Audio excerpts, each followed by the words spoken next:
Bapak Ibu jemaat Tuhan yang terkasih, Shalom. Bersyukur kalau pada pagi hari ini kita bisa berkumpul kembali satu sama lain di tempat ini untuk kita bersama-sama bersekutu dan memuji Tuhan.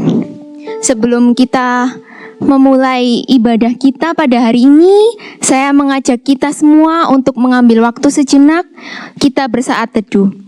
Saat teduh dimulai.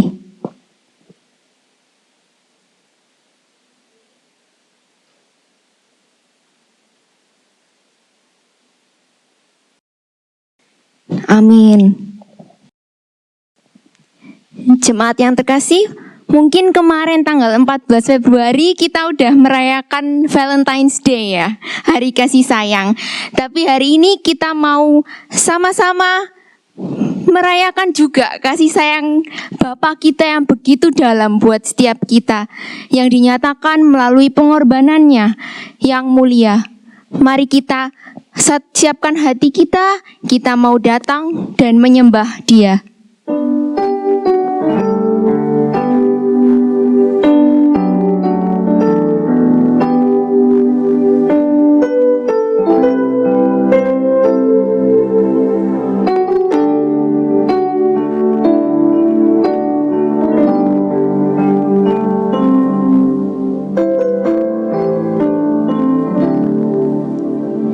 Dalamnya kasih-Mu Bapa,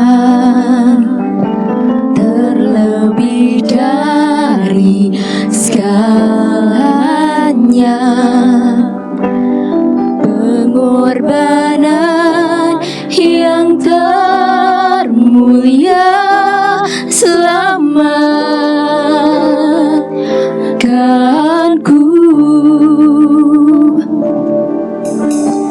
Dengan darah yang tercurah, ampuniku atas dosa. Ku bersujud kepadamu, oh Yesusku.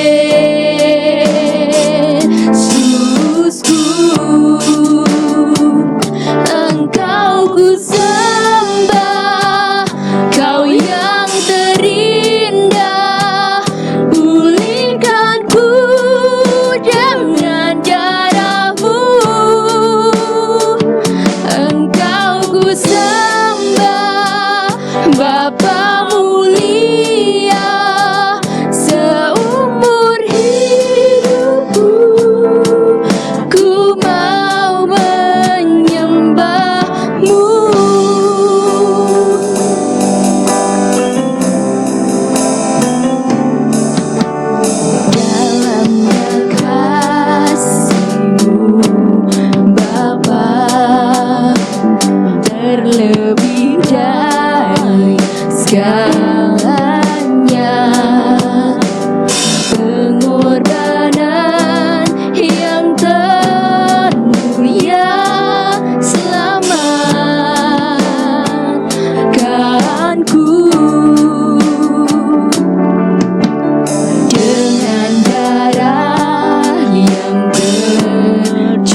pertolongan kita pagi ini datang dalam nama Tuhan yang menjadikan langit dan bumi serta sekalian isinya.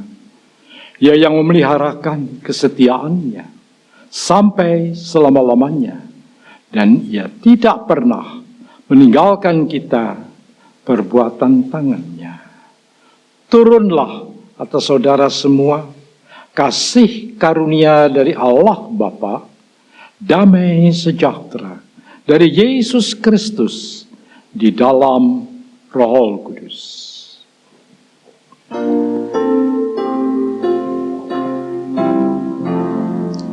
Hormat bagi Allah Bapa, hormat bagi anaknya, hormat bagi Roh penghibur, ketiganya yang esa.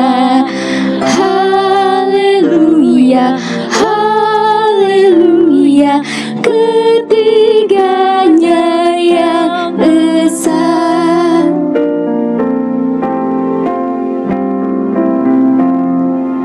Hormat bagi Raja Surga, Tuhan umat manusia.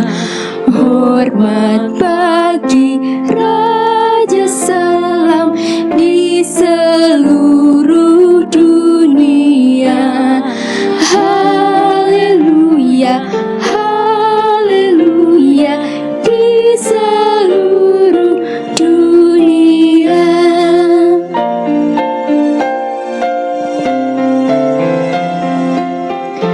Haleluya, persembahan bala kerajaanmu diletakkan siang malam di hadapan tahtamu. Haleluya, haleluya, di hadapan tahtamu. Mari kita bersatu dalam doa. Bapa, kami berterima kasih dan mengucap syukur atas kasih-Mu yang begitu dalam buat anak-anak-Mu ini Tuhan. Engkau Tuhan yang Immanuel, selalu menyertai kami setiap waktu. Tuhan yang memelihara dan melindungi kami sehingga kami boleh melewati hari-hari ini dan kami boleh kembali di tempat ini untuk bersekutu dan merenungkan firman Tuhan. Kami menyadari ya Tuhan bahwa kami manusia yang lemah seringkali gagal dan menyimpang dari jalan-Mu. Ampuni kami Tuhan, setiap dosa yang kami lakukan, setiap pikiran, perkataan, dan perbuatan kami yang tidak berkenan kepada Tuhan. Biar Engkau sendiri Tuhan yang melayakkan kami untuk datang dan menyembah Tuhan. Melalui puji-pujian yang kami naikkan dan melalui firman yang akan kami renungkan bersama-sama ya Tuhan. Kami mau serahkan jam ibadah kami pagi ini dari awal sampai akhirnya nanti hanya ke dalam tangan Tuhan. Biar Tuhan yang sertai, Tuhan yang pegang kendali. Hanya di dalam nama Tuhan Yesus Kristus kami berdoa dan mengucap syukur. Amin. Bapak Ibu, kita mau sama-sama memuji dan meninggikan nama Tuhan sebab Dia Tuhan yang penuh kemuliaan dan keagungan. Dia adalah Raja yang berkuasa, yang menghancurkan kutuk dan membebaskan jiwa.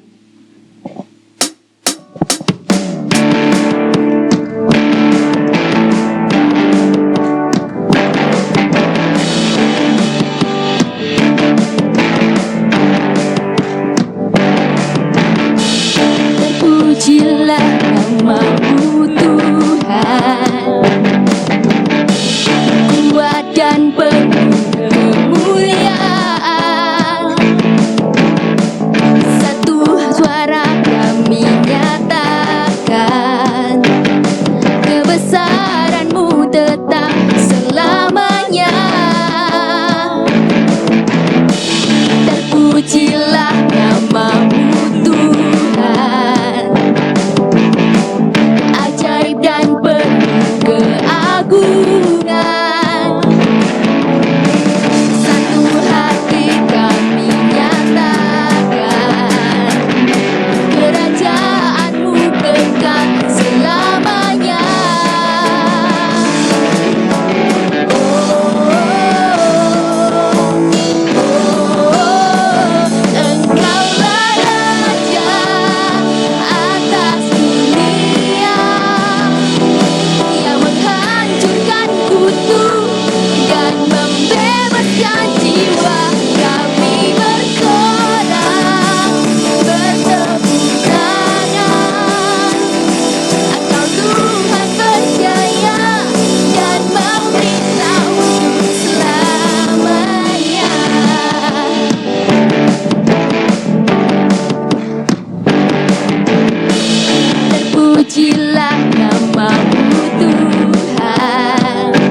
kita tidak perlu ragu karena Dia Tuhan yang setia dan Dia yang pegang hidup kita. Hanya dengan Tuhan kita bisa berjalan dari kemuliaan sampai kemuliaan. Mari kita lanjutkan pujian kita dengan-Mu Tuhan.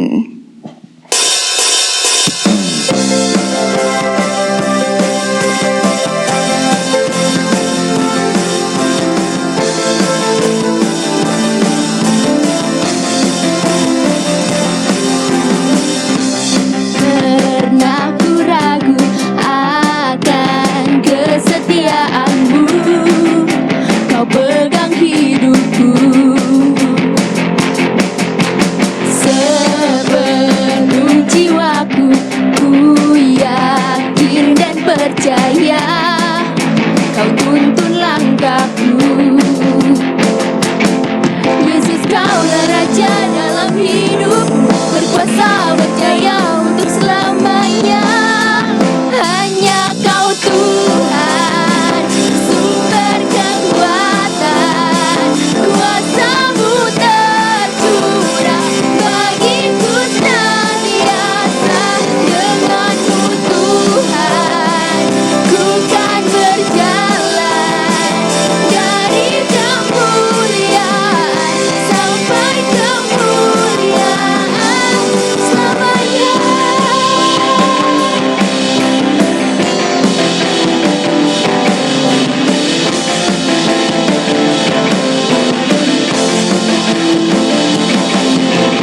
Tak pernah ku ragu akan kesetiaan-Mu, Kau pegang hidupku. Sepenuh jiwaku ku yakin dan percaya Kau tuntun langkahku. Yesus, Kaulah Raja dalam hidupku, berkuasa berjaya untuk selamanya. Hanya Kau Tuhan, sumber kekuatan, kuasa-Mu tercurah bagiku senantiasa. Dengan-Mu Tuhan, ku kan berjalan dari kemuliaan sampai kemuliaan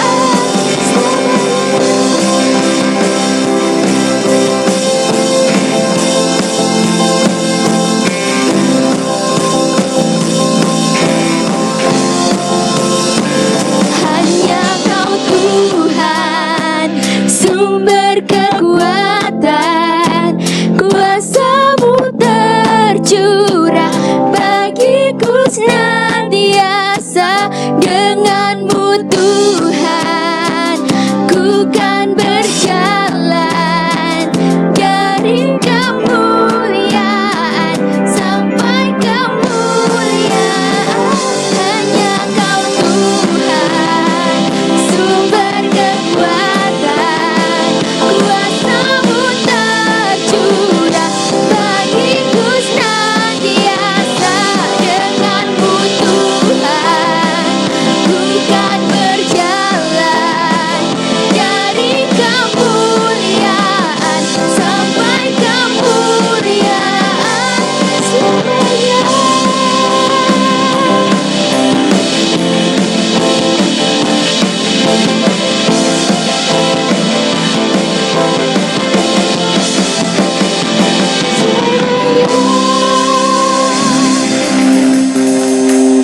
Bapak Ibu dipersilakan untuk duduk kembali.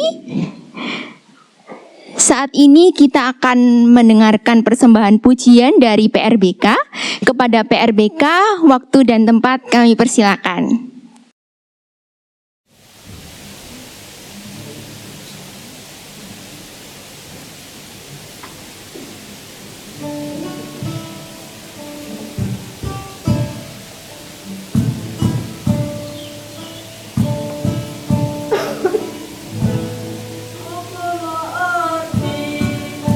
Ibadahmu kepada Tuhan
Bapak Ibu, sebelum kita mendengarkan dan merenungkan firman Tuhan, mari kita siapkan hati kita untuk menerima apa yang ingin Tuhan sampaikan hari ini.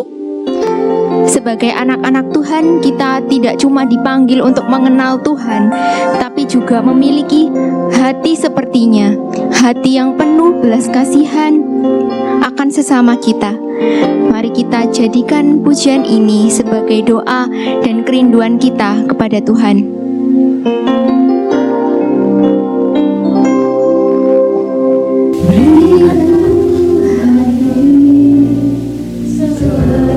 Hatimu yang penuh dengan belas kasihan, berikan ku mata seperti matamu, memandang tuayan di sekelilingku. Berikan ku tanganmu untuk melakukan tugasmu. Berikan ku kakimu melangkah dalam rencanamu. Berikan ku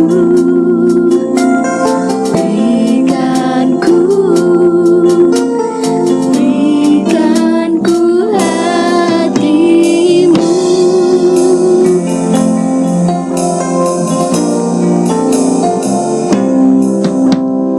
Berikan ku hati seperti hatimu yang penuh dengan belas kasihan.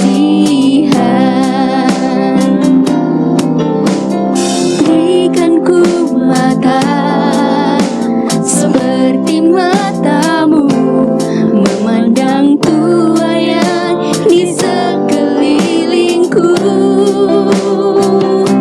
Berikan ku tanganmu untuk melakukan tugasmu.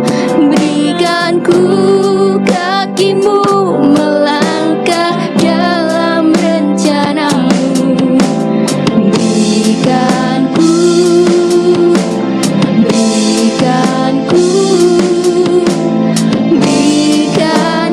hatimu. Jemaat Tuhan dipersilakan untuk bangkit berdiri. Berikan ku tanganmu untuk melakukan tugasmu. Berikan ku kakimu melangkah dalam rencanamu. Berikan ku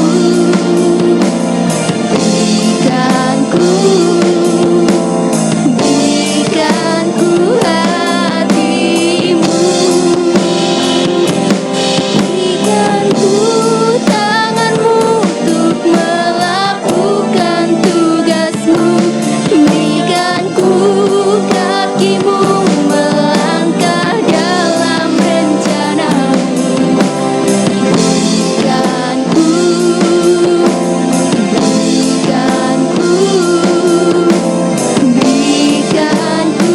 hatimu. Berikan ku hatimu. Berikan ku hatimu.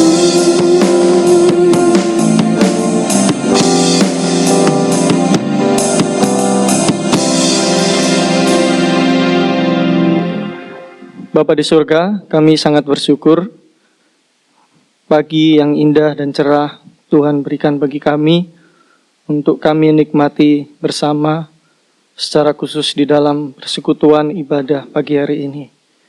Kami menyadari dengan segala keterbatasan dan kekurangan kami tidak mampu melakukan segala kehendak Tuhan.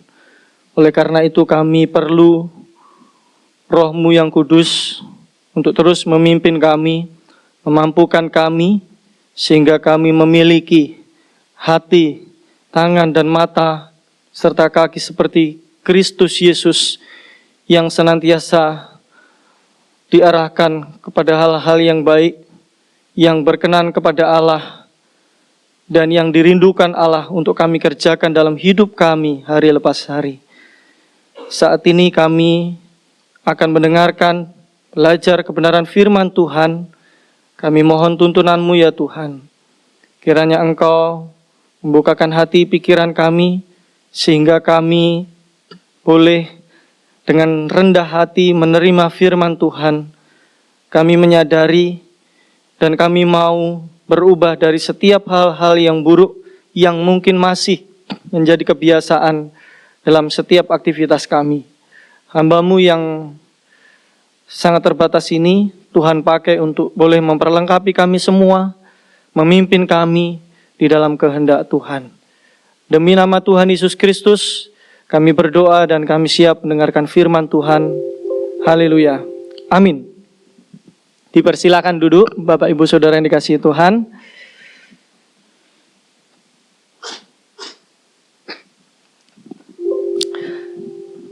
Ya, salam Bapak Ibu Saudara yang dikasihi Tuhan Yesus Kristus.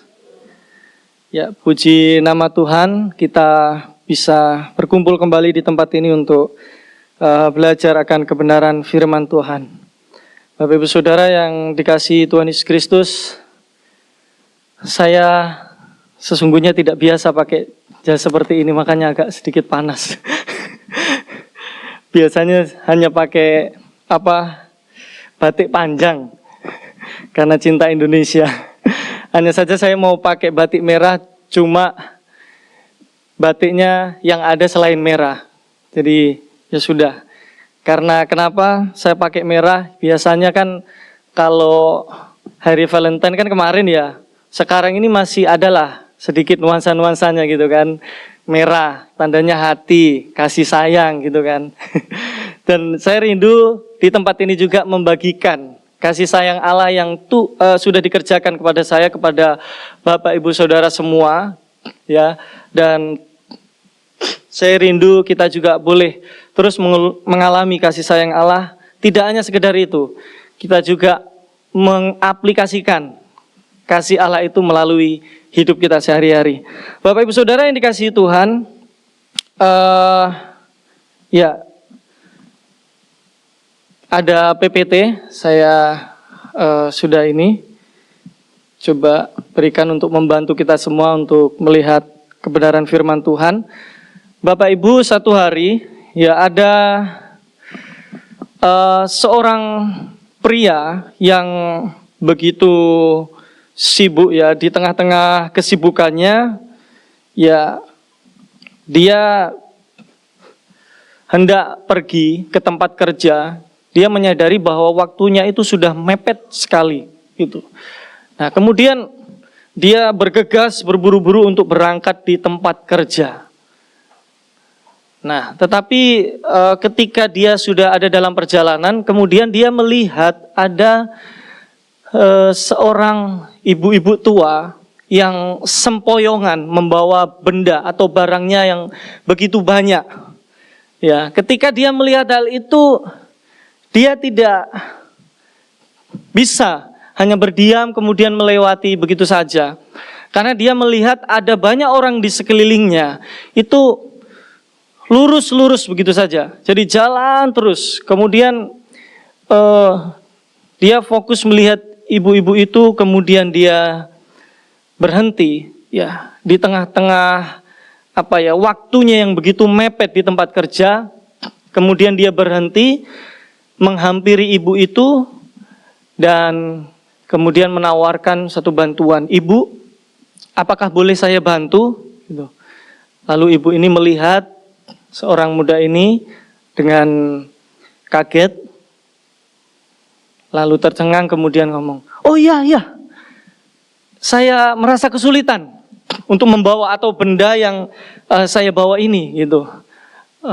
Dengan senang hati saya menerima bantuannya. Kemudian berjalannya mereka bersama-sama. Nah, seorang muda ini kemudian membawa barang ibu-ibu sebagian, kemudian sebagiannya masih dibawa ibu itu, dan mereka berjalan bersama. Sementara seorang anak muda ini melihat jam, sudah sangat mepet. Ya, kurang lebih 5 menit lah. udah masuk kerja. Nah, kalau tidak segera datang, maka dia akan terlambat. Dia kemudian membawa ibu ini menyeberang jalan. Nah, kebetulan rumah ibu ini juga tidak terlalu jauh dari situ. Dia mengantarkan sampai rumah, Bapak Saudara, sambil terus melihat jam ini, karena buru-buru. Kemudian dia sampai di rumah ibu itu dan diletakkanlah barang-barang ibu itu di rumah ibu itu, dan ibu itu berkata kepada seorang anak muda ini, "Terima kasih anak, saya tidak tahu kalau kamu tidak bantu saya tadi, mungkin sampai sekarang belum sampai," seperti itu. Lalu seorang muda ini sambil melihat jam, dia kemudian melihat ibu itu, "Oh ya, nggak masalah. Ya, terima kasih, gitu. Kalau begitu saya pamit, ibu."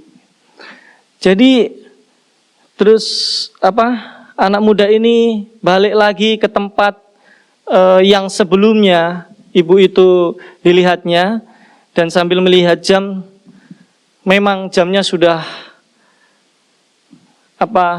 tidak ada lagi, maksudnya sudah telat dia untuk datang di tempat kerja dan tidak tahu apa yang terjadi di tempat kerjanya. Tetapi satu hal yang perlu kita tahu, Bapak Ibu Saudara, sekalipun anak muda ini di tengah-tengah waktunya yang sangat mepet, sibuk karena harus mengejar supaya tidak telat di dalam pekerjaan, ketika dia melihat ibu ini, dia menyempatkan diri untuk menolong ibu ini dengan sepenuh hati, dengan sepenuh tenaga, gitu. Tidak peduli dengan konsekuensi apa yang akan terjadi di tempat kerjanya. Entah itu nanti bisa dimarah-marahin oleh atasan, dan kemudian bisa ada konsekuensi, bahkan kalau atasannya kasar bisa jadi juga dikeluarkan, seperti itu. Tetapi ketika dia menolong ibu ini, sekalipun memang dia melihat jam, tapi dia terus-menerus menolong ibu itu yang kesusahan sampai di rumahnya. Apa yang perlu kita perhatikan di sini? Bapak Ibu Saudara yang dikasihi Tuhan, seorang anak muda ini memiliki ketulusan hati yang luar biasa. Memiliki kemurahan hati yang membawanya atau menggerakkannya untuk mendekati ibu-ibu yang sedang dalam kesusahan. Ibu-ibu yang sedang dalam kesulitan untuk membawa barangnya. Nah, apa yang banyak sekali dikorbankan oleh anak muda ini, Bapak Ibu Saudara? Waktu, dia sangat mengorbankan waktunya. Kalau dipikir-pikir kan, ya dia harus kejar waktu supaya bisa datang kerja tepat waktu, seperti itu. Nah, kalau tidak bisa jadi gajinya mungkin dikurangi dan lain sebagainya. Tapi dia tidak pedulikan hal itu, dia tetap fokus. Itu. Dia juga mengorbankan tenaganya. Bahkan juga perasaannya, mungkin dilihat orang, kenapa kok anak muda ini seperti itu? Biasanya kalau ada orang yang seperti itu, ada juga orang yang melihatnya, itu sok-sokan supaya dilihat baik aja dan lain sebagainya. Tetapi inilah yang dilakukan oleh anak muda ini, karena adanya belas kasihan atau kemurahan dalam dirinya. Bapak Ibu Saudara, itulah yang menjadi perenungan kita pada pagi hari ini, bicara tentang memiliki hati yang murah hati, maksudnya memiliki kemurahan hati kepada orang-orang yang menderita atau orang-orang yang membutuhkan belas kasihan atau bantuan kita. Mari kita baca bersama-sama di Lukas pasal yang ke-10 ayat 25 sampai yang ke-37. Lukas pasal 10 ayat 25 sampai ke-37. Saya membacakan bagi kita semua, Bapak Ibu Saudara. Bapak Ibu Saudara bisa menyimak dalam Alkitab masing-masing atau pada layar yang ada di depan sini. Dengan judul Orang Samaria yang Murah Hati. Pada suatu kali berdirilah seorang ahli Taurat untuk mencoba Yesus. Katanya, "Guru, Apa yang harus kuperbuat untuk memperoleh hidup yang kekal? Jawab Yesus kepadanya, apa yang tertulis dalam hukum Taurat? Apa yang kau baca di sana? Jawab orang itu, kasihilah Tuhan Allahmu dengan segenap hatimu dan dengan segenap jiwamu dan dengan segenap kekuatanmu dan dengan segenap akal budimu. Dan kasihilah sesamamu manusia seperti dirimu sendiri. Kata Yesus kepadanya, jawabmu itu benar, perbuatlah demikian dan engkau akan hidup.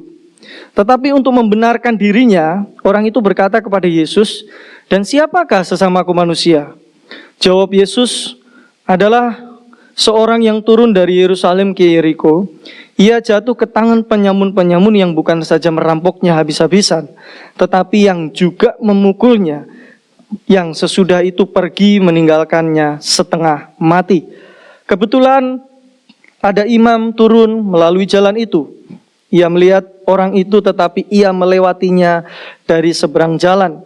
Demikian juga seorang Lewi datang ke tempat itu. Ketika ia melihat orang itu, ia melewatinya dari seberang jalan. Lalu datanglah seorang Samaria yang sedang dalam perjalanan ke tempat itu, dan ketika ia melihat orang itu, tergeraklah hatinya oleh belas kasihan. Ia pergi kepadanya, lalu membalut luka-lukanya, sesudah itu ia menyiraminya dengan minyak dan anggur. Kemudian ia menaikkan orang itu ke atas keledai tunggangannya sendiri, lalu membawanya ke tempat penginapan dan merawatnya. Keesokan harinya ia menyerahkan 2 dinar kepada pemilik penginapan itu, katanya, rawatlah dia, dan jika kau belanjakan lebih dari ini, aku akan menggantinya waktu aku kembali. Siapakah di antara ketiga orang ini yang menurut pendapatmu adalah sesama manusia dari orang yang jatuh ke tangan penyamun itu? Jawab orang itu, orang yang telah menunjukkan belas kasihan kepadanya. Kata Yesus kepadanya, pergilah dan berbuatlah demikian.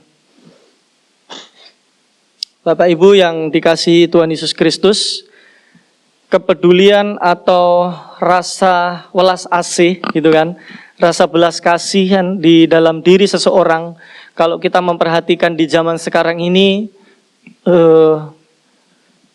banyak berkurang. Kalau kita melihat di dalam ranah atau dunia pekerjaan ya, dan beberapa hal-hal yang lainnya, kita memperhatikan bahwa di dunia kerja saat ini ya, di mana semua orang juga bekerja, itu tidak lagi terlalu terlihat atau nampak yang namanya kerjasama atau saling mendukung satu dengan yang lain. Yang ada apa? Justru persaingan, gitu kan? Persaingan satu sama lain. Kalau yang lainnya sudah mulai jabatannya naik, yang lainnya mulai melihat, oh ini bahaya, ini bisa menggeser saya, harus melakukan sesuatu seperti itu. Kemudian dalam berbagai hal atau berbagai cara, dia berusaha untuk membuat bagaimana teman-teman atau yang lainnya itu tergeser atau bahkan mungkin tidak bisa menyaingi dirinya atau posisinya. Bahkan di dalam banyak sekali produk-produk dan lain sebagainya yang seharusnya mungkin bisa kerjasama satu dengan yang lain, saling melengkapi, mendukung. Tetapi itu kurang terlihat sekali. Yang ada hanyalah apa? Berusaha untuk membuat yang satu lebih unggul daripada yang lainnya. Padahal kita di dalam satu negara, kita di dalam satu masyarakat atau lingkungan yang seharusnya kita itu bisa saling gotong royong, bergandengan. Kemudian saling memperhatikan. Kalau yang lainnya mungkin dalam keadaan yang kurang baik, bangkrut dan lain sebagainya, gimana supaya caranya bisa ditolong dan lain sebagainya. Kalau kita melihat orang-orang yang ada sekeliling kita, gimana caranya kita bisa memperhatikan dan membuat orang itu bisa berubah dari posisi atau kondisinya yang ada pada saat itu. Nah, bermurah hati kepada yang menderita. Bapak Ibu Saudara dikasihi Tuhan, ini adalah tema yang kelihatannya biasa gitu kan. Bermurah hati, oh murah hati ya, kepada yang menderita. Tetapi ketika kita melangkah kepada satu action, kepada satu tindakan, nah ini adalah sesuatu yang sangat sulit dan berat bagi kita yang tidak siap untuk memiliki sifat atau karakter yang seperti ini. Bapak Ibu Saudara yang terkasih, kita akan bicara tentang 3 hal penting di sini, tentang apa yang menjadi perintah daripada Tuhan sendiri kepada umat manusia terkait dengan bermurah hati kepada yang menderita. Kenapa kita perlu memiliki adanya sifat kemurahan hati di dalam diri kita seperti itu? Nah, setidaknya kita akan melihat 2 hal dari teks atau konteks ini. Lalu kemudian yang terakhir kita akan melihat bagaimana wujud murah hati itu yang menjadi satu action atau tindakan kita ketika kita sudah mengetahui pentingnya perintah dari murah hati itu sendiri.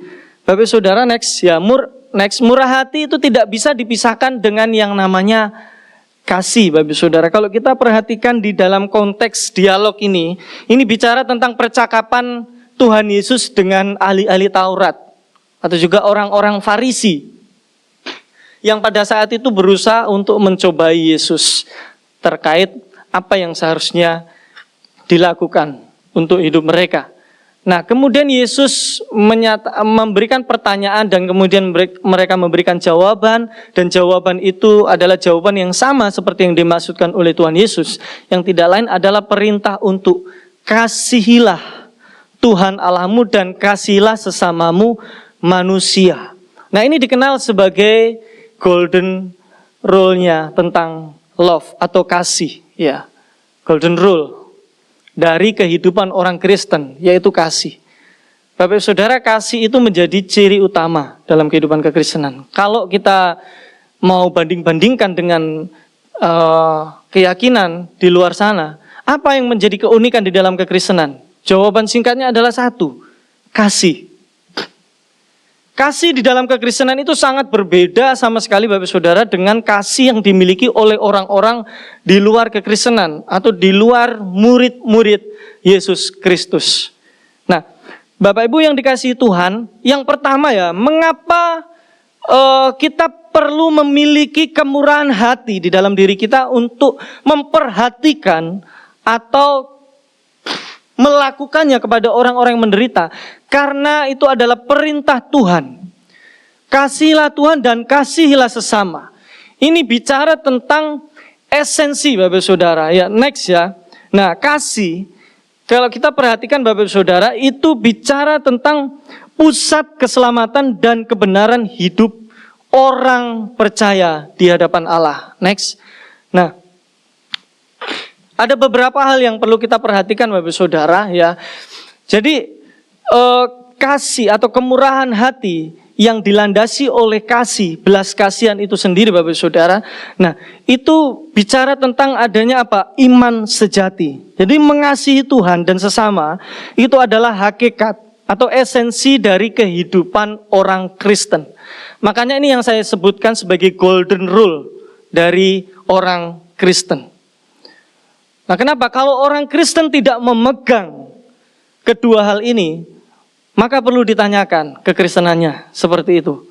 Karena kedua hal ini sudah merangkum dari 10 hukum Taurat yang disampaikan oleh Allah kepada Musa pada saat itu dan disampaikan kepada bangsa Israel dan dipertahankan sampai saat itu. Lalu kemudian kasih bicara tentang refleksi daripada sifat Allah. Ya. Dikatakan bahwa Allah sendiri itu adalah kasih. Dan kita adalah ciptaan yang diciptakan menurut gambar dan rupa Allah. Nah, kita perlu melihat ini dulu ya, tentang alasan pentingnya kita memiliki kemurahan hati di dalam diri kita. Allah adalah kasih. Kalau kita adalah umat Allah yang diciptakan menurut gambar dan rupa Allah, di dalam diri kita itu harus ada yang namanya kasih. Seperti itu. Nah, kalau tidak ada kasih di dalam diri kita, seperti kasih yang ada di dalam diri Allah atau Allah sendiri, maka perlu dipertanyakan. Yang kita adalah ciptaan Allah ini, tetapi tidak memiliki kasih. lalu kemudian kita ciptaan siapa dan kita milik siapa. Nah, seperti itu. Kemudian bicara tentang transformasi di dalam kehidupan masyarakat. Bapak Ibu Saudara, kasih di dalam kekristenan itu bicara tentang bagaimana wujud daripada tindakan yang berani mendobrak ya, berani mendobrak istilahnya batasan-batasan di dalam aturan-aturan atau kehidupan masyarakat yang mengekang seseorang untuk mengekspresikan kasih atau sesuatu yang dikehendaki Allah. Ya, melawan ketidakadilan dan kemudian mendorong perdamaian. Nah, makanya kalau kita perhatikan gitu kan, di dalam Kolose kalau tidak salah gitu kan, karena itu gitu, kenakanlah kasih sebagai pengikat persaudaraan dan lain sebagainya seperti itu. Nah, itu di dalam ayat lain dikatakan Bapak Ibu Saudara, kasih itu sama halnya seperti kayak apa ya, yang mempersatukan gitu kan, yang memperdamaikan. Itu bicara tentang seperti halnya kayak tulang ayam gitu kan. Tulang ayam atau tulang apapun itu di dalam diri kita. Nah, itu ada yang namanya istilahnya ligamen. Bapak Saudara tahu ya, ligamen itu penyambung tulang yang keras ini. Makanya lengan ini bisa seperti ini, nekuk-nekuk. Karena ada ligamen. Kalau makan ayam, kalau Bapak Ibu Saudara senang makan sampai dalam-dalamnya gitu kan, Bapak Ibu Saudara dapat menemukan yang namanya itu putih-putih, lembek, tulang. Putih-putih lembek yang dimakan itu enak. Itu namanya ligamen. Kalau tidak ada itu, yang keras-keras ini tidak dapat dipersatukan dan kemudian dilihat menjadi elok di dalam satu tubuh. Nah, kasih itu seperti itu Bapak Saudara. Kalau tidak ada yang namanya kelembutan, kelemah lembutan, ya, sesuatu yang sifatnya seperti itu, tidak akan dapat menyatukan pertikaian, pertengkaran satu dengan yang lain. Itu sebabnya Bapak Saudara, makanya kasih itu dapat mendobrak atau batasan-batasan yang mungkin batasi oleh masyarakat yang ada, dan itu dapat menyatukan seseorang yang sedang bermasalah dan kemudian mendamaikannya. Kemudian sebagai wujud pemuridan sejati. Nah, inilah perintah tentang kasih ini adalah sebagai wujud pemuridan. Dikatakan dengan demikian seorang akan tahu bahwa kamu adalah murid-muridku. Itu yang disebut sebagai yang poin kedua tadi juga, refleksi Allah. Refleksi diri Allah di dalam diri kita. Kalau kita tidak memiliki kasih, bagaimana orang melihat bahwa kita adalah murid daripada Yesus Kristus? Kita menyampaikan kebenaran firman Tuhan, Bapak Saudara.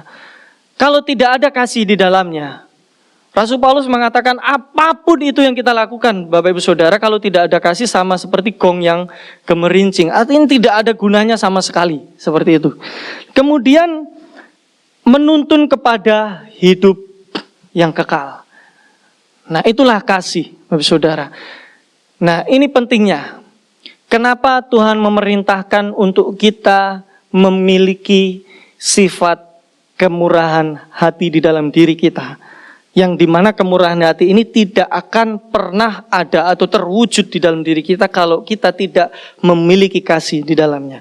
Maka penting di situ ya, kasih merupakan pusat keselamatan dan kebenaran hidup di hadapan Tuhan. Ini alasan yang pertama, mengapa Tuhan menekankan tentang adanya kasih di dalam kemurahan hati di dalam diri kita.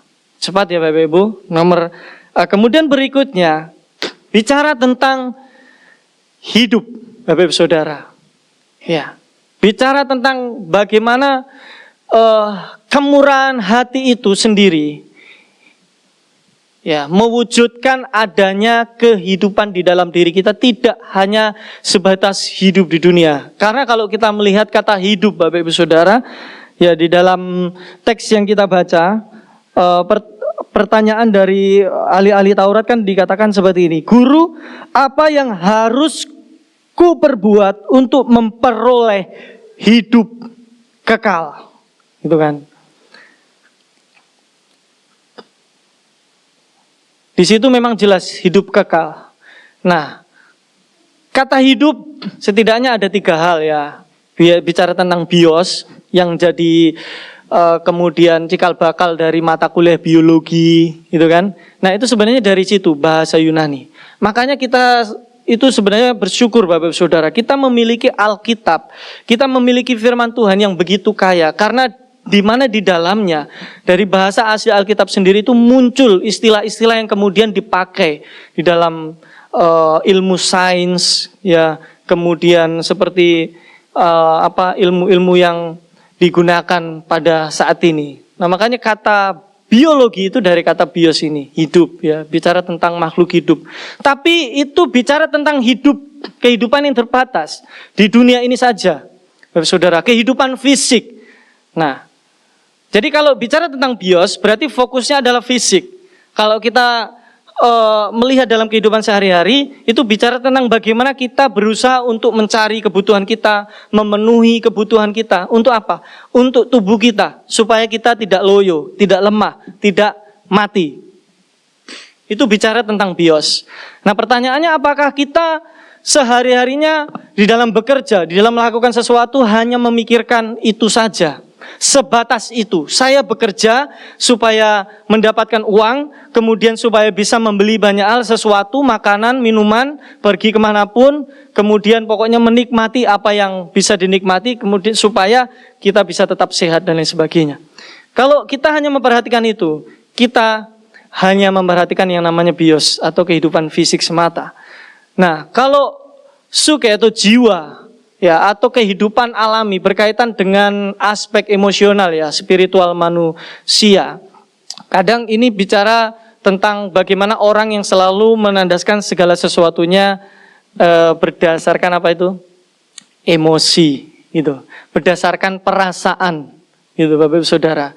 Nah, ini juga adalah ciri-ciri orang, ya, yang dalam kehidupan sehari-harinya selalu memutuskan atau meresponi segala sesuatu berdasarkan perasaannya. Nah, perasaan ya tergantung perasaan yang seperti apa, gitu kan. Perasaan yang sudah sesuai dengan kehendak Tuhan atau tidak. Kalau melihat kehidupan manusia yang sudah jatuh dalam dosa, perasaannya selalu berubah-ubah. Hari ini, ya, seperti ini baik, besoknya enggak baik, kemudian bisa baik lagi dan lain sebagainya. Nah, itu bicara tentang jiwa dan lain sebagainya, ya, seperti itu. Zoe bicara tentang sesuatu yang sangat luas cakupannya. Ini bicara juga tentang fisik, bicara tentang spiritual, dan di dalam Alkitab Bapak Ibu Saudara, secara khusus ini mengarah kepada sesuatu yang sifatnya kekal. Dan ini ketika Tuhan Yesus datang di dunia, selalu ditekankan di dalam kehidupan para murid dan juga pengajaran Tuhan Yesus itu sendiri. Di dalam pengajarannya, yang dibicarakan tentang hidup, itu selalu bicara tentang kekekalan. Dan ini juga yang sedang dipertanyakan oleh orang-orang Farisi atau ahli-ahli Taurat pada saat itu, Bapak Ibu Saudara, kepada Tuhan Yesus Kristus. Bagaimana caranya supaya kami memperoleh hidup kekal? Bagaimana supaya kami memiliki yang namanya Zoe itu sendiri? Tuhan Yesus tidak langsung menjawab. Nah, ini Bapak Saudara, kalau kita ditanya oleh orang-orang di luar sana, jangan kita juga mudah terpancing, gitu kan, dengan langsung menjawab begitu saja. Kita harus melihat dari pola pemikiran atau dasar pemikiran orang tersebut yang bertanya dan alasannya apa orang itu bertanya kepada kita. Seperti itu. Karena Tuhan tahu mereka mencobai Tuhan Yesus, makanya Tuhan Yesus menanyakan balik kepada mereka tentang hukum apa yang mereka sudah ketahui tentang hal itu dan apa yang harus dikerjakan. Nah, itu adalah tentang perintah yang pertama tadi Bapak Saudara, tentang kasih itu sendiri. Dan alasan kedua ini tadi, bicara tentang bagaimana kita bisa memperoleh hidup. Seseorang yang tidak memiliki sifat kemurahan hati di dalam dirinya, maka sudah dipastikan bahwa orang itu akan sulit, bahkan tidak bisa untuk mendapatkan kehidupan yang kekal. Nah, ini alasannya. Bapak Ibu yang dikasihi Tuhan Yesus Kristus, ya, kenapa pertanyaan ini bisa muncul dalam kehidupan orang Farisi pada saat itu, atau ahli-ahli Taurat lah ya, orang-orang yang pandai dalam menafsirkan kitab suci. Next ya, karena yang pertama, Nah, ini sebenarnya hal-hal yang positif, Bapak Ibu Saudara, yang dimiliki oleh orang-orang ahli Taurat atau pemuka agama pada saat itu ya, tentang pembahasan atau diskusi yang terus-menerus dilakukan oleh mereka.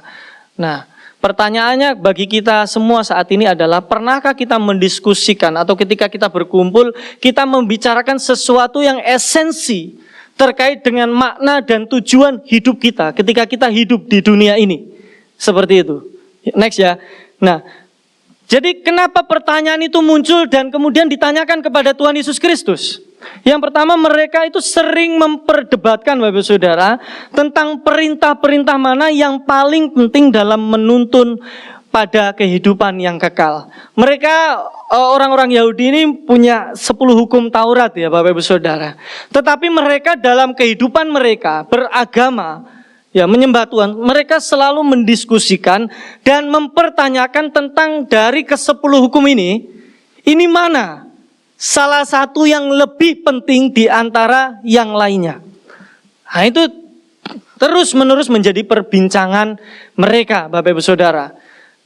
Jadi kemudian mereka sampai ada 2 golongan ya, yang golongan besar ya, tempat pendidikan untuk Taurat ini sendiri, yang satunya Beit Shammai, yang satunya kemudian Beit Hillel, atau tempat katakanlah universitasnya Shammai, yang satu universitasnya Hillel, seperti itu. Nah, kedua ini memiliki pengajaran yang berbeda di dalam memaknai hukum Taurat. Kemudian ada yang kemudian mereka mempermasalahkan, di antara 10 hukum ini ada yang lebih tinggi yang harus dilakukan dan diutamakan dibandingkan yang lainnya. Seperti itu. Nah, makanya mereka mempertanyakan hal itu kepada Tuhan Yesus. Sebenarnya ingin mencobai Tuhan Yesus dan menginginkan jawaban Tuhan Yesus itu menyebutkan salah satu dari ke-10 hukum itu sendiri. Nah, tetapi Tuhan Yesus tahu cara licik mereka, Tuhan Yesus tahu apa yang mereka pahami tentang hukum itu, dan itu semua memang salah, seperti itu. Makanya Tuhan mengatakan, kasihilah Tuhan Allah dan kasihilah sesamamu manusia. Ini bicara tentang keseimbangan dan bicara tentang esensi ya.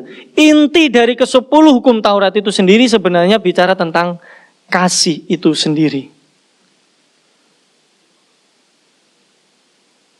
Kemudian hidup kekal bagi mereka itu merupakan suatu upah dari Allah atas ketaatan terhadap hukum Taurat. Nah, ini yang menjadi pemahaman mereka. Mereka bertanya kepada Tuhan Yesus tentang hal itu. Mereka memahami sama seperti yang dipahami oleh orang-orang di luar kekristenan, di luar kita ya Bapak Ibu Saudara, yang memiliki konsep di mana ketika mereka mendapatkan upah yang banyak, ya di dalam kehidupan mereka, apa yang mereka lakukan, itulah yang melayakkan mereka untuk mendapatkan hidup yang kekal atau mendapatkan surga. Nah, pertanyaannya adalah dari mana mereka punya konsep seperti itu? Sesungguhnya konsepnya adalah dari sini Bapak Ibu Saudara. Konsep turunan yang sudah ada sejak zaman di mana sebelum ada Tuhan Yesus dan pada saat Tuhan Yesus ada, ya, mencapai surga atau mencapai kehidupan kekal dengan upah melakukan perbuatan baik, melakukan dengan sempurna ke-10 hukum Taurat itu, maka itu dikatakan layak untuk mendapatkan hidup yang kekal atau surga. Dan mereka ingin mengkonfirmasi jawaban Tuhan Yesus Kristus terkait itu. Apakah sesuai dengan apa yang mereka pahami atau tidak, seperti itu. Kemudian hidup kekal ya terutama bagi orang Yahudi yang saleh, yang dalam tanda kutip pemuka-pemuka agama atau yang memelihara hukum Taurat, Bapak Ibu Saudara, itu bukan untuk orang berdosa atau orang Samaria atau orang non-Yahudi. Bukan untuk orang-orang di luar dari mereka yang tidak mengenal hukum Taurat dan tidak melakukan hukum Taurat itu sendiri. Nah, ini pemahamannya Bapak Saudara. Dengan pengertian lain seperti ini. Seperti kayak ketika kita, ya orang Kristen atau orang di luar Kristen yang meyakini bahwa keselamatan itu tidak ada di dalam agama lain selain Kristen. Seperti itu. Hanya ada pada mereka. Katakan seperti itu. Nah, ini pemahaman mereka. Tetapi mereka memahaminya bahwa keselamatan itu tidak akan diperoleh orang-orang yang jangankan melakukan, mereka mengetahui hukum Taurat aja enggak, mempelajari aja enggak, apalagi melakukannya. Seperti itu. Dan itu tidak layak bagi mereka, orang-orang di luar ahli-ahli Taurat. Seperti itu. Karena mereka menganggap diri mereka sudah fasih, menganggap diri mereka sudah sempurna, menganggap diri mereka sudah layak untuk apa? Memiliki yang namanya hidup kekal itu dengan perbuatan mereka. Yang sesungguhnya sebenarnya tidak demikian. Karena apa? Di dalam Alkitab, sepanjang Alkitab dikatakan bahwa kehidupan mereka itu penuh dengan kemunafikan. Mereka memang mengajarkan apa yang baik, yang benar di hadapan banyak jemaat ya tentang ajaran-ajaran kebenaran Allah, tetapi tidak ada kasih di dalam diri mereka. Nah, ini yang saya mau katakan Bapak Saudara, tidak ada belas kasihan di dalam diri mereka, kemudian mereka melakukan itu untuk kepentingan diri mereka sendiri. Kalau mungkin dalam konteks sekarang, bandingannya adalah ya orang sekarang mungkin banyak mengajarkan kebenaran, khotbah dan lain sebagainya untuk kepentingan sendiri. Menarik perhatian banyak orang supaya mendapatkan banyak uang dan lain sebagainya. Nah, seperti itu. Itulah mereka, supaya mendapatkan pujian dari orang-orang di luar mereka. Mereka memang tekun mengajarkan Bapak Ibu Saudara, tetapi motivasi mereka salah. Karena mereka tidak memiliki dasar daripada kasih itu sendiri, yang kemudian memampukan mereka untuk bermurah hati kepada orang-orang di luar mereka. Makanya saya mau menyambungkan dengan khotbah saya sebelumnya di sore hari ya waktu itu tentang orang kusta yang disembuhkan oleh Kristus, di mana mereka sama sekali tidak peduli dengan orang kusta itu yang mengalami sakit parah, dan kemudian Yesus Kristus menunjukkan adanya belas kasih itu kepada orang kusta ini, mau menunjukkan bahwa apa yang dilakukan Yesus Kristus itu saya katakan tadi berani mendobrak batasan-batasan yang diberikan oleh mereka yang kelihatannya itu tidak mungkin untuk dilakukan, tetapi bisa dilakukan, dan semua dalam penyertaan Allah. Seperti itu. Nah, jadi ini ya dua alasan penting kenapa kita perlu memiliki yang namanya kemurahan hati di dalam diri kita, karena itu merupakan perintah Allah, dan perintah itu penting, di mana perintah itu adalah dasar yang utama yang memampukan kita untuk bermurah hati, yaitu kasih, dan kemudian yang kedua bicara tentang kehidupan kekal. Kehidupan kekal yang menjadi pengharapan kita ketika kita menghidupi yang namanya sifat murah hati itu sendiri. Nah, next, Bapak Saudara, hidup kekal adalah tentang hubungan dengan Tuhan yang dihidupi dalam kasih dan belas kasihan, bukan hanya pemeliharaan aturan. Ketika Tuhan Yesus mengatakan kepada ahli Taurat ya tentang konfirmasi daripada hukum kasih itu sendiri, kata Yesus kepadanya ayat 28, jawabmu itu benar. Perbuatlah demikian maka engkau akan hidup. Nah, ini kemudian jawabannya menarik. Tetapi untuk membenarkan diri orang itu berkata kepada Yesus, siapakah sesamaku manusia? Bapak Ibu yang dikasihi Tuhan Yesus Kristus dan saudara-saudaraku semua, mereka menanyakan siapa sesamaku manusia? Mungkin mereka berpikir bahwa sesamanya seperti Tuhan Yesus itu sendiri, gitu kan? Dan orang-orang Yahudi yang lainnya. Tetapi Yesus melihat bahkan lari lebih jauh dari apa yang mereka pikirkan, Bapak Ibu Saudara. Tuhan Yesus di sini di dalam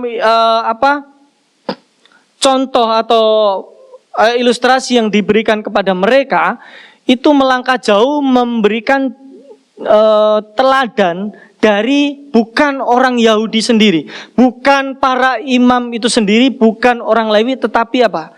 Melalui orang Samaria. Kalau kita perhatikan, yang bermurah hati di situ, yang mewujudkan tindakan belas kasih di situ adalah orang Samaria, bukan orang Yahudi. Dikatakan imam lewat melihat orang yang sedang sakit yang turun dari Yeriko itu digebukin oleh orang-orang jahat, dia melihat lewat begitu saja. Orang Lewi juga seperti itu. Padahal apa, Bapak Ibu Saudara, mereka adalah orang-orang terkemuka, orang-orang yang bukan tidak paham tentang kebenaran firman Tuhan, orang-orang yang pandai di dalam menafsirkan Alkitab dan mengajarkan kebenaran. Tetapi mereka melewati begitu saja. Nah, sedangkan orang Samaria yang bukan bagian dari orang Yahudi, yang pada saat itu bukan menjadi bagian lagi dari mereka, disitulah Tuhan Yesus memberikan contoh melalui orang tersebut yang kemudian menolong dan membawa orang itu. Mengapa Samaria, Bapak Saudara? Nah, ini kita perlu tahu sedikit ya Bapak Saudara. Jadi orang Yahudi Bapak Saudara memahami atau memandang orang Samaria itu sebagai orang yang sudah tidak murni lagi. Orang Samaria adalah orang yang tidak lagi memegang erat, memegang secara ketat hukum-hukum Allah. Mereka orang yang tidak murni. Mereka sudah kawin campur dengan berbagai macam bangsa-bangsa yang ada di sekeliling mereka. Artinya mereka tidak hanya kawin campur tetapi juga mengikuti praktik-praktik agama lain. Ya, kemudian apa? Orang Samaria sudah menikah dengan orang-orang yang di luar Samaria atau orang-orang yang di luar dari keturunan Israel itu sendiri. Artinya apa? Bagi pandangan Yahudi mereka sudah melanggar apa yang difirmankan Tuhan kepada mereka.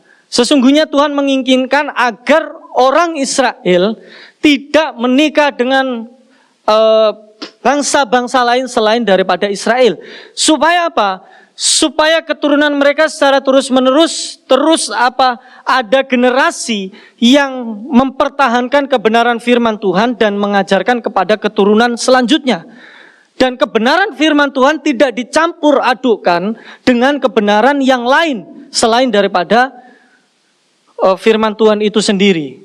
Makanya mereka memandang mereka seperti itu, dan itu sejak mereka jatuh ya, sejak mereka dibuang dari tanah Israel itu sendiri.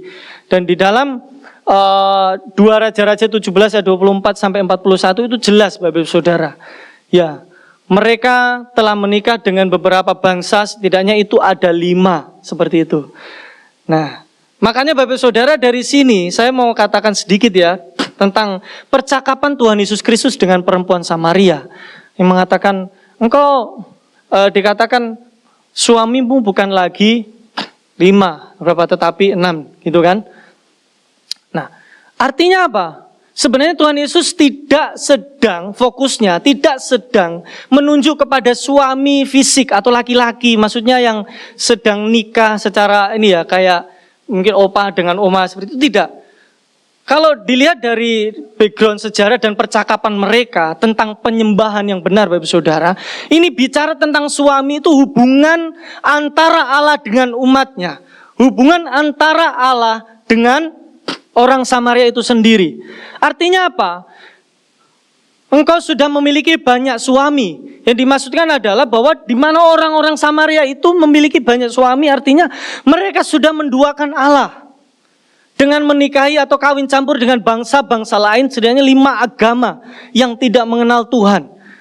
Nah, artinya apa? Mereka sudah menduakan Allah, mereka sedang berzina secara spiritual, secara ilahi dengan bangsa-bangsa lain, dan mereka telah mengikuti penyembahan-penyembahan berhala di antara 5 bangsa itu sendiri.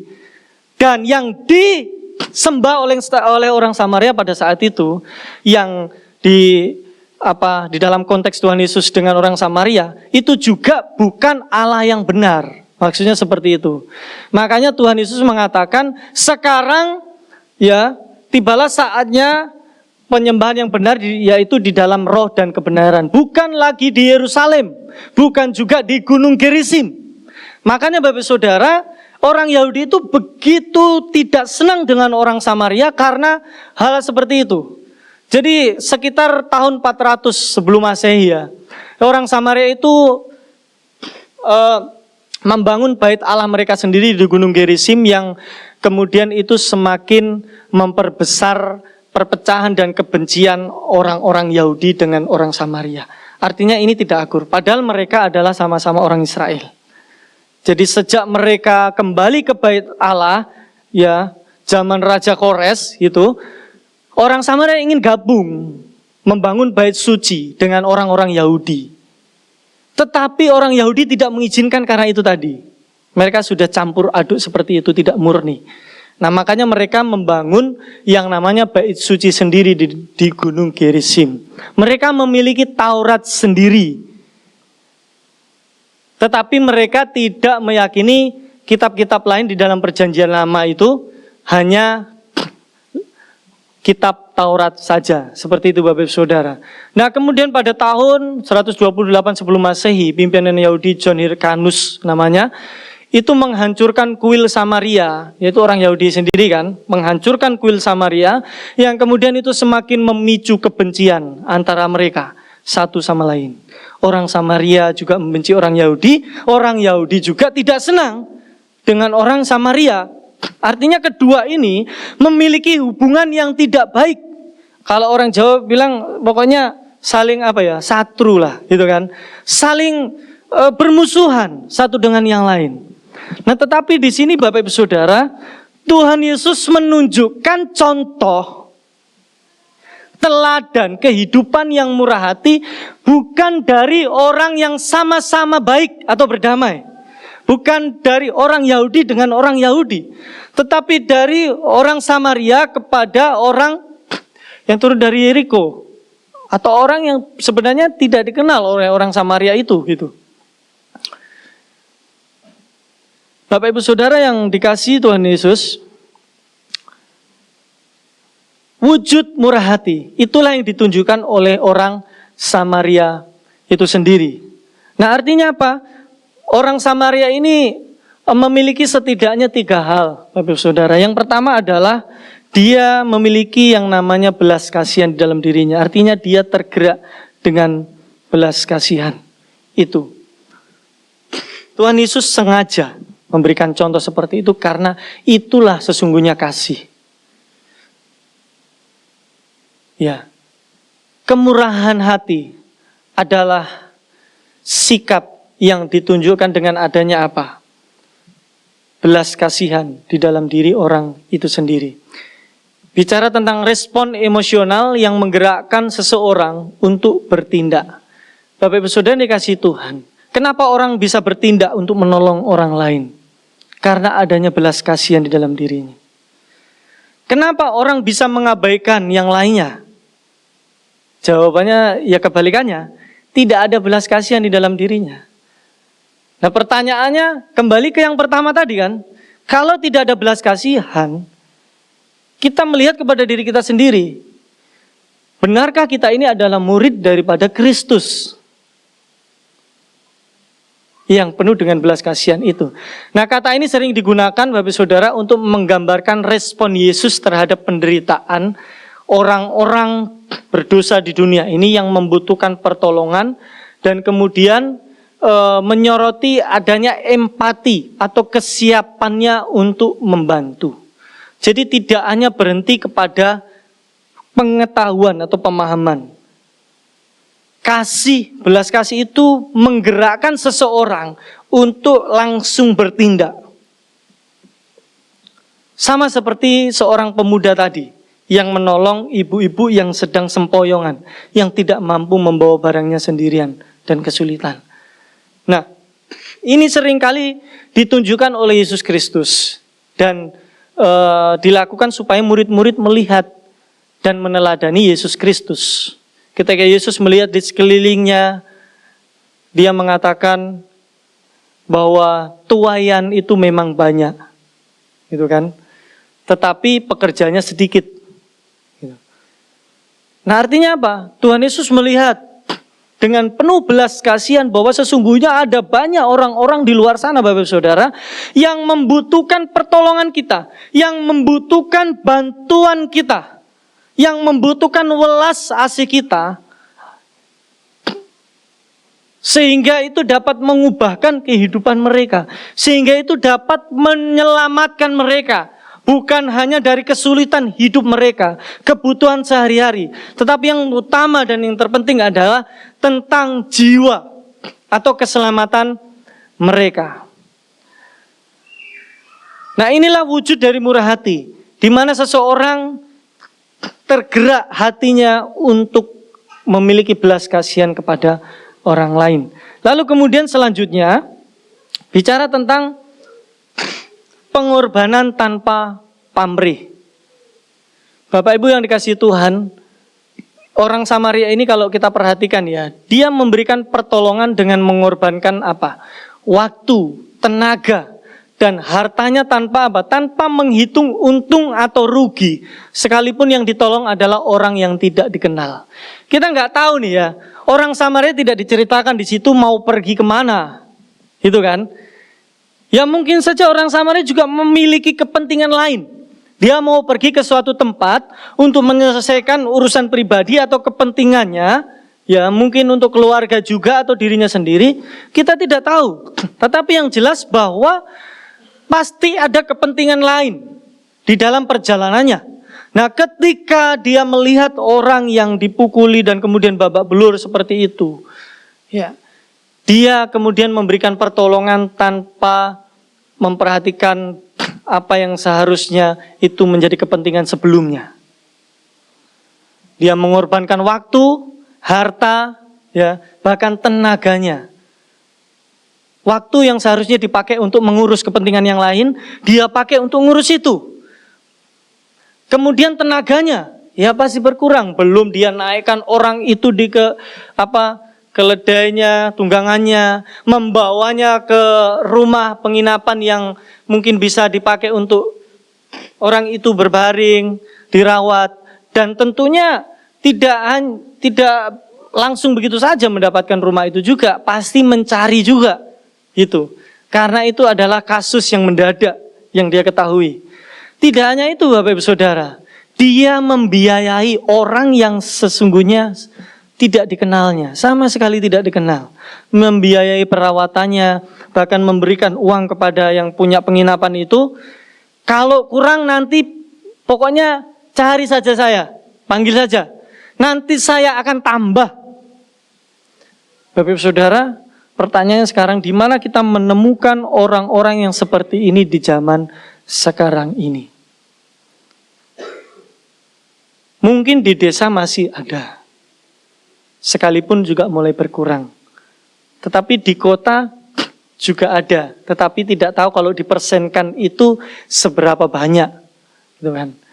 Karena kalau kita melihat perbandingan memang di kota dan di desa itu kehidupannya sangat berbeda, gitu kan? Kalau di desa lebih mengarah kepada yang namanya kalau dalam pelajaran dulu paguyuban.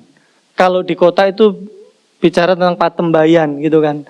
Nah, artinya paguyuban bicara tentang hidup bersama, saling memperhatikan, menolong. Kalau di kota itu kecenderungan apa? Ya, kalau kita memperhatikan di kota, rumah aja udah ini kan, udah pagar, terus kemudian tertutup. Bahkan sesama tetangganya pun belum tentu saling mengenal. Belum tentu. Siapa yang di sampingnya, di sebelah rumahnya lagi siapa, belum saling mengenal, gitu. Nah, kadang kehidupannya dipenuhi dengan kehidupan yang acuh tak acuh, tidak peduli.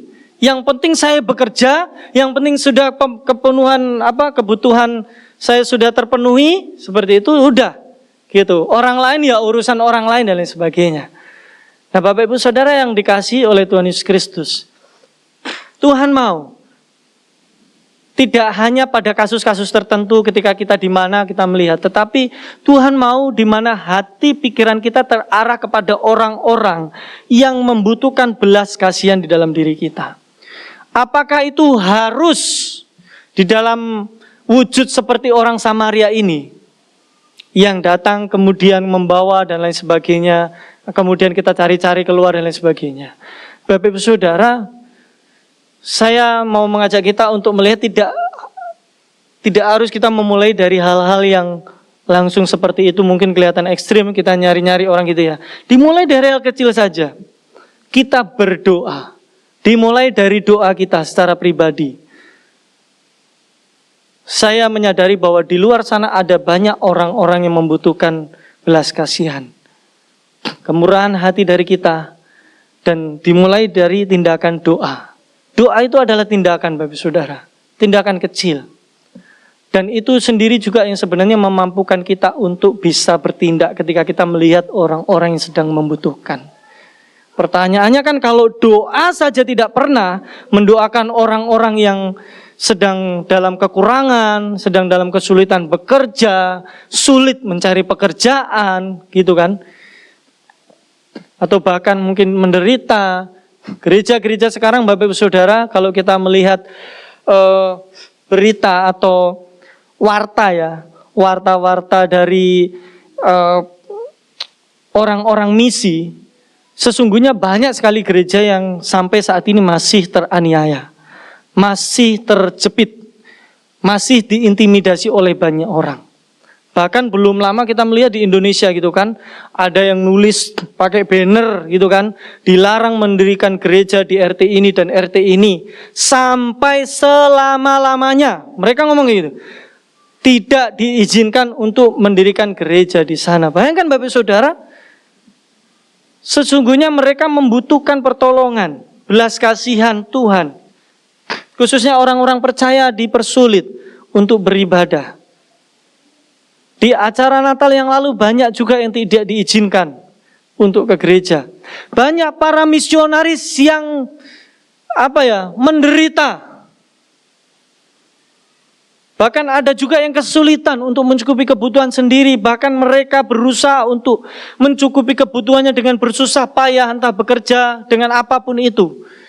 Dulu ada orang yang, ini Bapak Ibu Saudara, yang pernah pelayanan di gereja tempat saya bertumbuh, di GKA Tulungagung, di cabangnya atau di pos PI-nya. Dan kemudian hamba Tuhan itu pelayanan di Kalimantan. Bapak Ibu Saudara tahu, selama di Kalimantan dia melayani di salah satu gereja yang memang tidak terlalu besar. Dalam kehidupannya selama ini bulanannya tidak pernah dikasih sepeser pun oleh gereja atau bahkan mungkin sinode yang ada. Dan apa yang dilakukan Bapak Saudara? Dia kesulitan bersama istrinya, pokoknya kesulitan untuk fokus melayani Tuhan, bahkan memikirkan kebutuhannya sendiri, sampai-sampai dia mengumpulkan sampah-sampah di sekeliling rumahnya, kemudian di rumah-rumah orang lain dan lain sebagainya. Untuk apa? Untuk mencukupi kebutuhannya sendiri. Bapak Saudara, apakah orang-orang seperti itu tidak memerlukan belas kasihan? Sangat. Sekalipun ya memang hamba Tuhan yang harusnya juga menunjukkan atau memberikan belas kasihan juga kepada orang lain. Tapi kadang ketika orang itu sudah seperti itu, orang lain belum tentu juga. Kalau dipikir-pikir, berapa banyak orang percaya di sana? Seberapa banyak hamba-hamba Tuhan yang ada di sana? Seberapa banyak yang mengajarkan tentang kebenaran? Seberapa banyak yang mengajarkan tentang kasih itu sendiri? Tetapi pada faktanya, seberapa banyak yang mendekati atau yang hadir di tengah-tengah kehidupan orang-orang yang seperti itu? Orang Samaria ini membawanya dan merawatnya, bahkan membiayai orang itu sampai sembuh. Bapak Saudara, semua itu perlu pengorbanan. Pengorbanan. Kasih itu perlu pengorbanan. Bukan kita mengorbankan orang lain, tetapi kita mengorbankan diri kita sendiri.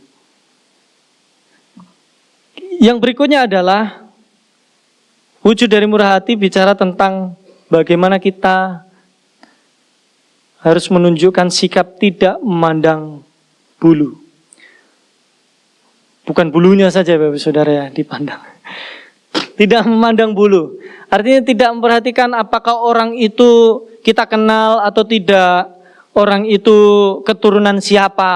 Ya, orang itu dari mana asalnya. Seperti itu kan. Nah, orang itu kira-kira keturunan siapa sih? Kalau kita melihat, orang itu keturunan ini, anaknya ini, dia jahat, terus nggak usahlah ditolong, biar dia rasain itu. Itu dampaknya, konsekuensinya seperti itu. Nah, kadang kita seperti itu, ya kan? Kita seperti itu kadang. Nah, Bapak Saudara yang dikasihi Tuhan, orang Samaria tidak memandang bulu. Tidak peduli siapa orang yang ditolong dari mana, sukunya dari mana, statusnya seperti apa. Karena kasih itu melampaui perbedaan, menyatukan perbedaan.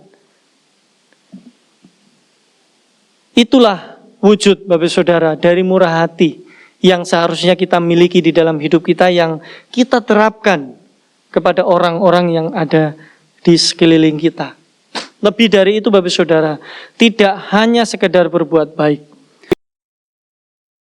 Bahwa kehidupan kita ketika kita dipanggil Kristus, kita dipanggil untuk hidup di dalam Injilnya dan menunjukkan Injil itu melalui hidup kita kepada orang lain. Sehingga orang lain boleh melihat siapa kita, siapa yang ada di dalam diri kita. Dan mereka dapat mengenal yang namanya keselamatan itu sendiri. Banyak orang yang tidak percaya, banyak orang yang sulit mengikuti Kristus atau mempercayai Injil, bukan karena mereka tidak tahu ajaran-ajaran tentang Injil, tapi mereka tahu bahwa banyak orang-orang yang dalam tanda kutip mengatakan diri Kristen, tetapi kehidupannya tidak Kristen. Kehidupannya tidak menghidupi Injil itu. Itu sebabnya banyak orang tidak percaya karena itu. Bukan karena mereka tidak belajar atau tidak tahu kebenaran. Bapak Ibu Saudara yang dikasihi Tuhan, marilah kita melakukan sesuatu. Bukan karena apa yang ada di sekitar kita, bukan karena dorongan orang lain dan lain sebagainya. Nah, ada satu cerita Bapak Ibu Saudara. Ya, ada seorang pengusaha, pejabat yang besar sedang merayakan suatu pesta yang begitu besar di rumahnya, dipenuhi dengan berbagai macam hal yang mewah. Dia mengundang orang-orang yang begitu luar biasa. Mereka memakai pakaian ya jas, kemudian gaun-gaun yang begitu indah Bapak Ibu Saudara, datang di rumahnya. Kemudian suara musik bergema secara luar biasa Bapak Ibu Saudara. Lalu kemudian mereka merayakan itu. Di situ ada kemudian juga kolam renang yang besar yang menjadi daya tarik untuk mereka lihat pemandangan yang begitu indah. Sementara mereka merayakan pesta yang begitu luar biasa itu Bapak Ibu Saudara, ada seorang anak kecil yang kemudian dia terpeleset dan jatuh di kolam itu. Dan kolam itu lumayan dalam. Dan kalau Bapak Saudara tahu siapa anak kecil itu, ternyata anak kecil itu adalah anak dari tuan rumah, pejabat atau pengusaha yang besar itu yang sedang merayakan pesta itu sendiri. Lalu kemudian setelah melihat itu, sang ayah gugup, bingung. Waduh, gimana anak saya ini? Gimana? Siapa yang bisa tolong? Dia mau menolong anaknya sendiri, dia memikirkan, waduh saya pakai pakaian yang bagus ini, pakai pakaian jas yang mahal dan lain sebagainya. Gimana nanti kalau basah, baju saya gimana kalau basah? Dia bingung, dia lihat sekelilingnya tidak ada seorang pun juga yang mau menolong. Kemudian dia berteriak, ayo semua minta tolong, siapa yang bisa menolong anak ini? Semua juga berpikir seperti itu. Mereka datang dengan pakaian yang indah, mereka takut. Tidak ada satupun yang terjun untuk menolong anak itu. Kemudian mereka melihat dan saking takutnya kalau anak itu mati, bapak ini mengatakan, semuanya dengarkan, siapapun juga yang mau menolong anak ini, dia akan kuberikan sesuatu, pokoknya apapun yang dia minta, saya akan kasih. Masih tidak ada. Kemudian gak lama kemudian ada seorang anak muda yang masuk ke kolam renang itu. Kemudian dia berenang begitu cepat dan membawa anak itu keluar. Lalu kemudian banyak sekali orang melihat dan mereka bersorak-sorak, "Woi, anak muda itu luar biasa. Anak muda itu berani sekali gini-gini." Lalu setelah selesai diangkat keluar, Bapak Saudara, Kemudian semua orang bersorak-sorai mengatakan bahwa anak ini sebagai pahlawan yang luar biasa. Wah, dia pasti mendapatkan banyak sesuatu yang diminta apapun itu dari bapak anak itu. Nah, ketika sudah selesai itu, bapak itu senang. Wah, terima kasih ya anak muda ini, terima kasih sudah menolong dan menyelamatkan anak saya. Sekarang apapun juga yang kamu mau, ngomong aja pokoknya, saya akan kasih. Pemuda ini dengan tercengang melihat bapaknya, bapak dari anak ini. Sebelumnya terima kasih bapak, tetapi saya mau bertanya satu hal. Semua terdiam. Tanya apa? Saya mau bertanya, kira-kira siapa yang tadi mendorong saya masuk ke kolam renang ini? Bapak saudara yang dikasihi Tuhan, anak muda ini terlihat seperti pahlawan. Terlihat seperti orang yang berani. Tetapi ternyata apa? Ternyata anak muda ini masuk ke kolam renang bukan karena dia ingin menolong anak ini. Bukan karena dia tulus, kasihan, lihat anak ini kemudian ditolong. Tetapi apa? Karena dia didorong oleh orang lain dan tidak tahu siapa yang dorongnya. Ya akhirnya terpaksa karena sudah di dalam, ya udah dia renang, kemudian dia bawa anak ini, dia bawa keluar. Terkadang kita juga seperti itu Bapak Saudara. Kita melakukan sesuatu kebaikan kepada siapapun juga kepada orang lain. Bukan karena tulus dari dalam diri kita sendiri. Mungkin karena keadaan, situasi dan kondisi yang ada di sekitar kita. Karena terpaksa, enggak ada yang lain ini. Ya udah saya akan tolong. Seperti itu. Karena ada dorongan-dorongan yang lain. Tetapi kita belajar dari apa yang disampaikan oleh firman Tuhan pada siang hari ini Bapak Saudara. Next, yang terakhir, bahwa perintah Yesus di dalam diri kita adalah terkait mengasihi Tuhan dan sesama. Itu tidak dapat dipisahkan dari kemurahan hati. Mengasihi berarti memberi waktu, sumber daya, dan belas kasih kita. Jadi kemurahan hati orang Samaria yang baik hati ini menunjukkan bahwa kasih sejati tidak mementingkan diri sendiri dan aktif dan rela berkorban sebagaimana yang Yesus tunjukkan di atas kayu salib. Bapak Ibu Saudara yang dikasihi Tuhan, mari kita mengasihi orang lain dengan menunjukkan kemurahan hati kita, bukan karena dorongan apapun, tetapi karena kita mengalami kasih Kristus itu di dalam diri kita. Yesus sudah mati, menunjukkan kasihnya kepada kita, menunjukkan kemurahannya kepada kita supaya kita selamat. Masakah kita yang diselamatkan, kita mau egois dan tidak mau bermurah hati kepada orang lain? Tuhan mau kita melakukannya dari hati kita, Tuhan mau kita melakukannya bukan karena orang lain atau dorongan apapun. Mari kita belajar dari hal ini. Kita renungkan firman Tuhan ini, kita tundukkan kepala kita. Kita berdoa di hadapan Tuhan, Bapak Ibu Saudara. Mungkin selama ini kita kurang memberikan perhatian kita untuk hidup dengan penuh belas kasihan, bermurah hati kepada orang-orang sekeliling kita. Mungkin kita selama ini selalu memperhatikan kepentingan kita sendiri, sibuk mengurus pekerjaan kita sendiri, sibuk mengurus urusan keluarga kita sendiri, sibuk memikirkan masa depan kita sendiri.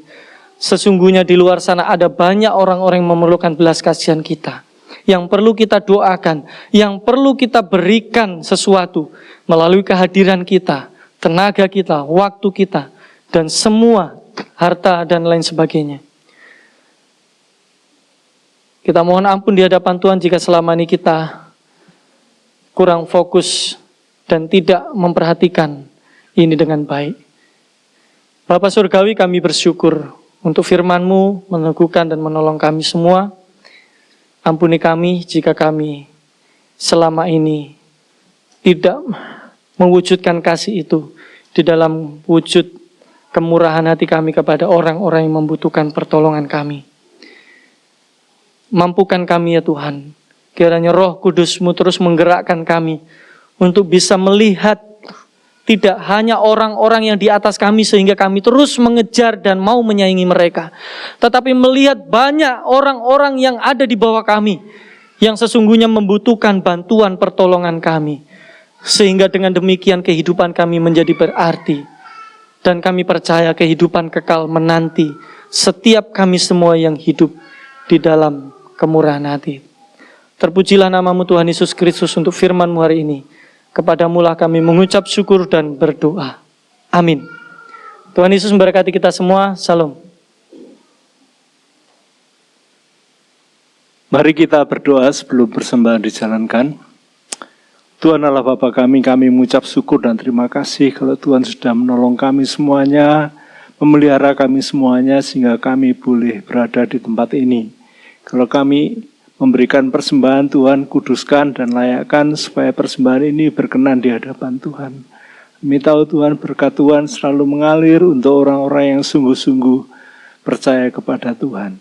Terima kasih, dalam nama Tuhan Yesus kami berdoa. Amin. Sambil persembahan dijalankan, kita akan memuji Tuhan.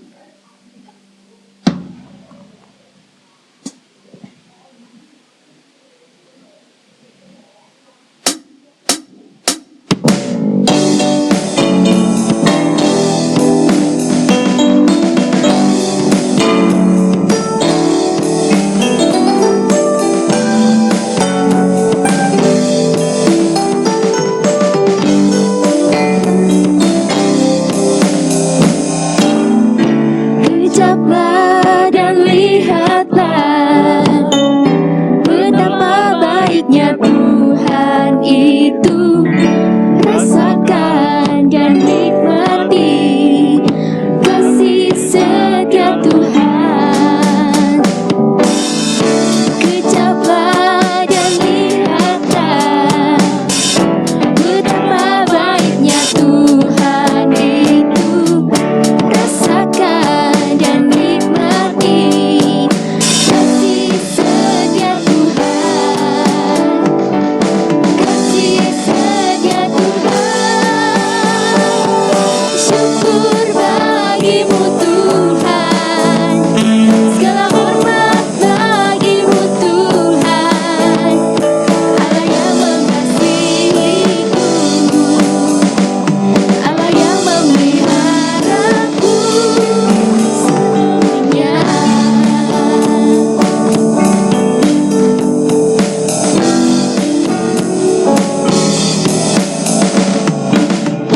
Kecaplah dan lihatlah betapa baiknya Tuhan itu. Rasakan dan nikmati kasih setia Tuhan. Kasih setia Tuhan. Syukur bagimu Tuhan. Segala hormat bagimu Tuhan. Allah yang mengasihiku, Selamat kami persilakan bangkit. memeliharaku. Syukur bagimu Tuhan. Segala hormat bagimu Tuhan.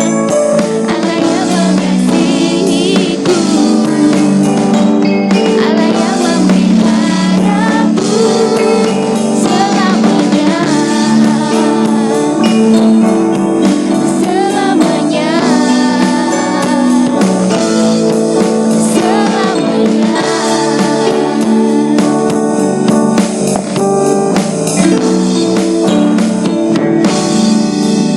Mari kita berdoa. Tuhan Allah Bapa kami yang di surga, kami kembali kepada Tuhan mengucap syukur dan terima kasih. Engkau begitu baik buat kami Tuhan yang selalu memelihara kami semuanya. Engkau mencukupkan segala kebutuhan kami.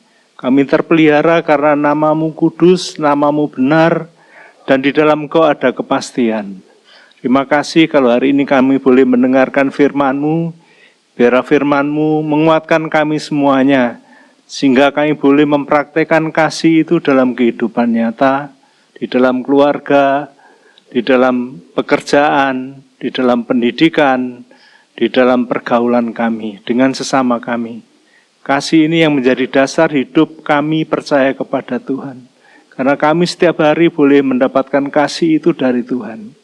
Hamba-Mu yang menyampaikan firman-Mu, kiranya Tuhan memberkati dengan hikmat yang datang dari Tuhan. Kami pada kesempatan hari ini juga menyerahkan jemaat-jemaat-Mu Tuhan yang tidak bisa hadir hari ini ke dalam tangan Tuhan. Kiranya Tuhan menolong mereka kalau mereka ada masalah, ada pergumulan. Kalau sakit penyakit, kiranya Tuhan sembuhkan. Mereka yang di dalam kesusahan, di dalam pergumulan berat, kiranya Tuhan bela, Tuhan tolong. Demikian juga Tuhan, Engkau memberkati apa yang dikerjakan jemaat-Mu, supaya jemaat-Mu terpelihara, sehingga tidak ada satupun yang berkekurangan. Kami juga menyerahkan kelima pos PI kami yang ada di luar kota, kiranya Tuhan memberkati hamba-hamba Tuhan yang melihara jemaat-Mu, juga jemaat-Mu Tuhan, kiranya Tuhan cukupkan mereka. Di masa kesulitan sekarang ini, kami percaya Tuhan tidak akan tinggal diam menolong kami semuanya. Demikian juga kami menyerahkan bangsa negara kami ke dalam tangan Tuhan. Kiranya Tuhan tetap menolong para pemimpin bangsa kami, supaya tetap mereka melakukan kebijakan sesuai dengan aturan yang ada. Tuhan berikan rasa takut dan gentar akan Tuhan, sehingga pekerjaan yang mereka lakukan dengan sungguh-sungguh hati ya Tuhan. Terima kasih untuk harga-harga yang demikian tidak terjangkau masyarakat, kami menyerahkannya ke dalam tangan Tuhan. Kami tahu Tuhan sekarang ada pengetatan anggaran, sehingga daya beli masyarakat juga semakin sulit. Kami menyerahkan pemerintah yang ada ini Tuhan, bijaksana untuk melakukan yang terbaik. Terima kasih ya Tuhan, demikian juga cuaca Tuhan, kami masih melihat adanya banjir bandang, banjir yang mengenangi banyak daerah yang melibatkan kerusakan bangunan atau kerusakan fisik lainnya, merugikan para petani. Kami menyerahkan hal ini kepada Tuhan yang mengendalikan alam ini Tuhan. Terima kasih ya Tuhan, terima kasih. Kami pada kesempatan ini bersyukur dan terima kasih atas segala kebaikan Tuhan yang sudah memelihara kami. Kami percaya kalau Tuhan memelihara kami, kami tidak akan pernah ditinggalkan oleh Tuhan. Terima kasih Tuhan, kalau kami sebentar lagi akan pulang ke rumah kami masing-masing, kami mohon pertolongan dari Tuhan sendiri. Di dalam nama Tuhan Yesus kami berdoa, haleluya.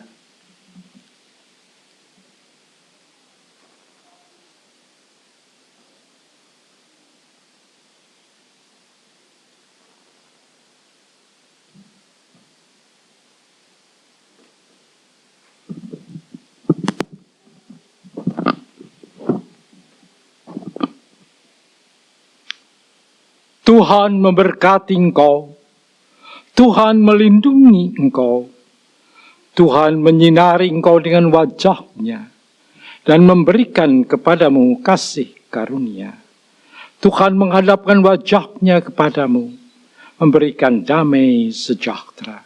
Sekarang pulanglah di dalam damai sejahtera dari Allah Bapa, di dalam kasih karunia dari Yesus Kristus, dan di dalam persekutuan dengan Roh Kudus, menyertai saudara semua, mulai saat ini sampai Yesus datang kembali. Bapa, terima kasih. Bapa, terima kasih.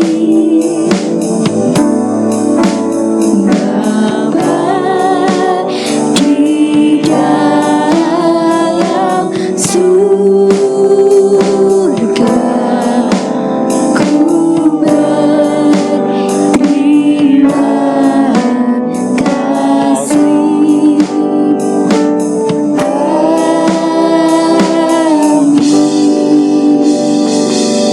Silakan duduk dan doa teduh.